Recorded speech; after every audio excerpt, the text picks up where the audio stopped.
It is the 29th day of May 2023. Hello and welcome to the News International Edition. We're coming to you live from our Vision Group headquarters here in Kampala, Uganda. I'm Emma Akwero.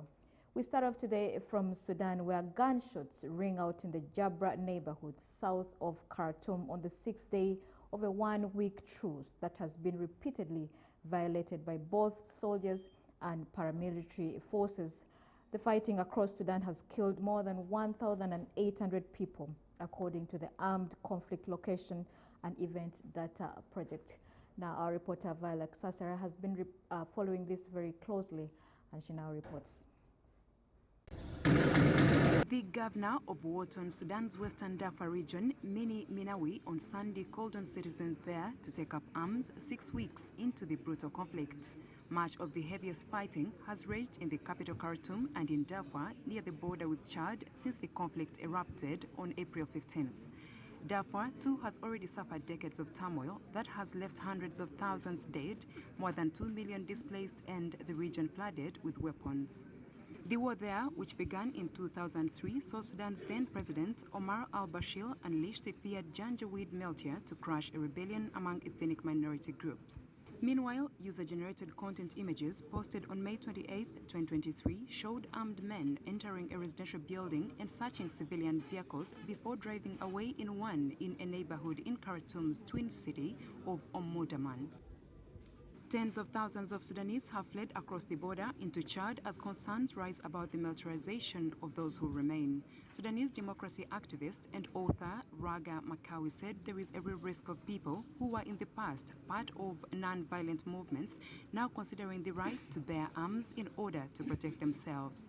Sudanese democracy activist and author Raga Makawi said there is a risk of people who were in the past part of non-violent movements now considering the right to bear arms in order to protect themselves. The Small Arms Survey, a Geneva-based research project, calculated there were 6.6 guns for every 100 people in Sudan in 2017. The United Nations had already warned that civilians were being armed in the fighting before Minawi issued his call to arms. The army, under Chief Abdel Fattah al-Burhan, has also sought to reinforce its ranks. On Friday, the Defense Ministry called on army pensioners and reservists to head to command units.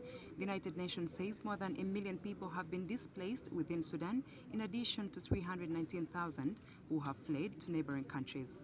A one-week ceasefire brokered by the United States and Saudi Arabia and marred by breaches is due to expire Monday night.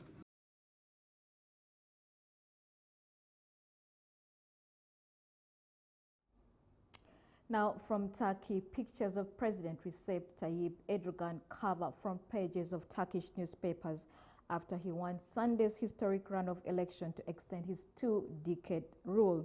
President Erdogan took a moment to call for unity after narrowly winning a historic election runoff that will be extending his two-decade rule until 2028. Meanwhile, opposition supporters viewed it as a do-or-die chance to save Turkey from being turned into an autocracy by a man whose consolidation of power rivals that of Ottoman sultans. We have videos of this. The 69-year-old overcame Turkey's worst economic crisis in a generation and the most powerful opposition alliance to ever face his Islamic-rooted party on his way to his toughest election win. Streets erupted in car-honking jubilation and tributes poured in from across the world as Turkey's most important leader in modern history led a sea of supporters in celebratory songs outside his presidential palace in Ankara. President Erdogan appealed for national unity Monday after winning a historic runoff election that extended 2 decades of his transformative but divisive rule until 2028. It's time to unite and unify around our national goals and national dreams, leaving aside all discussions and disputes regarding the election period. I look forward to continuing to work together as NATO allies on bilateral issues and shared global challenges, US President Joe Biden tweeted as Erdogan spoke. UN Chief Antonio Guterres said through a spokesperson that he looks forward to further strengthening the cooperation between Turkey and the United Nations. Russia's Vladimir Putin said the outcome showed support for Erdogan's efforts to strengthen state sovereignty and pursue an independent foreign policy. Ukraine's Volodymyr Zelensky said he wanted to keep working with Erdogan for the security and stability of Europe. Leaders across Europe and the Arab world also sent their congratulations, as did former US President Donald Trump. Traffic on Istanbul's iconic Taksim Square ground to a halt, and huge crowds of singing and flag-waving supporters gathered across Turkey. Turkey's longest-serving leader was tasted like never before in what was widely seen as the country's most consequential election in its 100-year history as a post-Ottoman republic. Kılıçdaroğlu pushed Erdogan into Turkey's first runoff on May 14th and narrowed the margin further in the second round. Kılıçdaroğlu's brief concession statement expressed real sadness about the big difficulties awaiting the country with Erdogan. Erdogan is lionized by poorer and more rural swathes of Turkey's fractured society because of his promotion of religious freedoms and modernization of once dilapidated cities in the Anatolia heartland. Now here's a look at the reactions of residents on the streets of Ankara the morning after Turkish President Recep Tayyip Erdogan extended his two-decade rule with victory in an historic presidential runoff vote. It went as I expected. I think the person who is beneficial to our country won. I am very happy. I am happy because of his beliefs. The rest isn't important. The country comes first.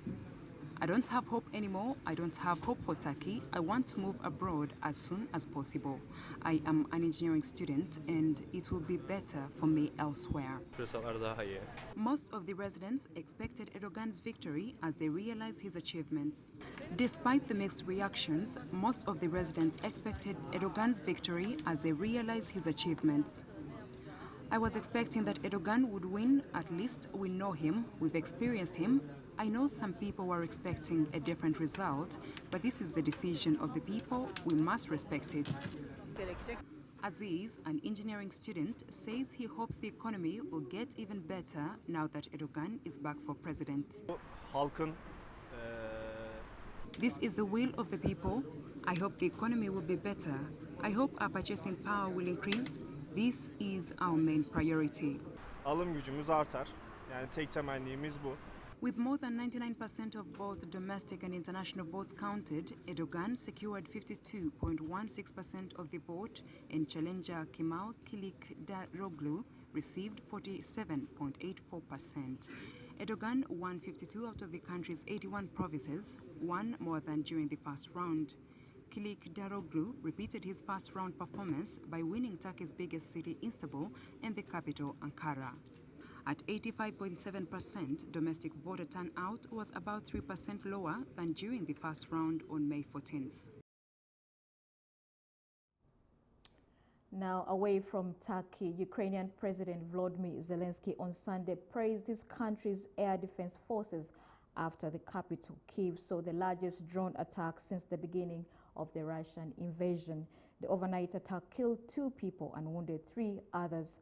The latest drone attack came as Russia has intensified aerial strikes on the capital this month and warned the West against escalating the conflict after the United States agreed to greenlight F-16 deliveries.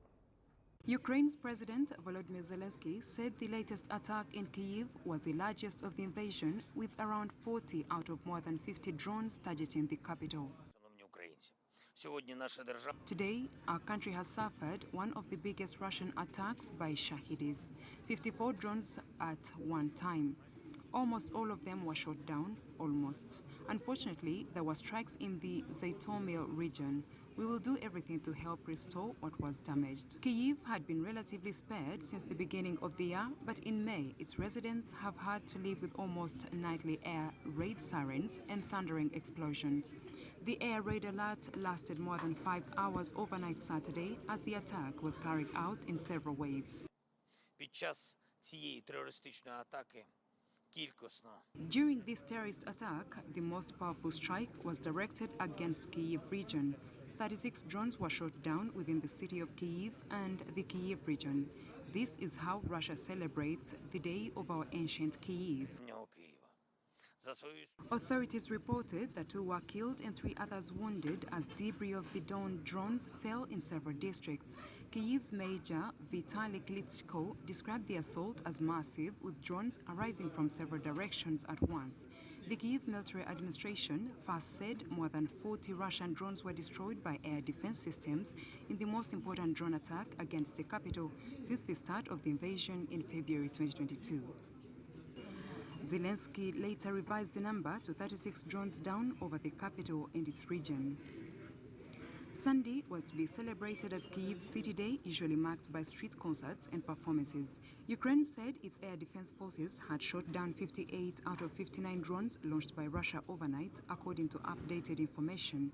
Russia used Shahid drones from Iran, Ukrainian officials said, and presidential aide Mikhailo Podolyak vowed new sanctions against Iran, saying Tehran had become a key ally of Moscow in this war.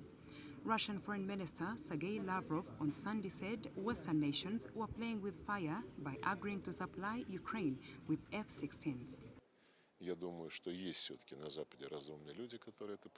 Playing with fire, there can be no doubt about it. I hope that reasonable people will still move away from the reckless support of the neo-Nazi regime, which the West itself created. The reports of attacks come at a time when Kyiv says it's finalizing plans for a counter-offensive to recover the lost territory, including the Crimea Peninsula, which was annexed in 2014. Now, in the International Space Station welcomes its first Saudi astronauts. We'll come back with this and more stories. Please stay with us.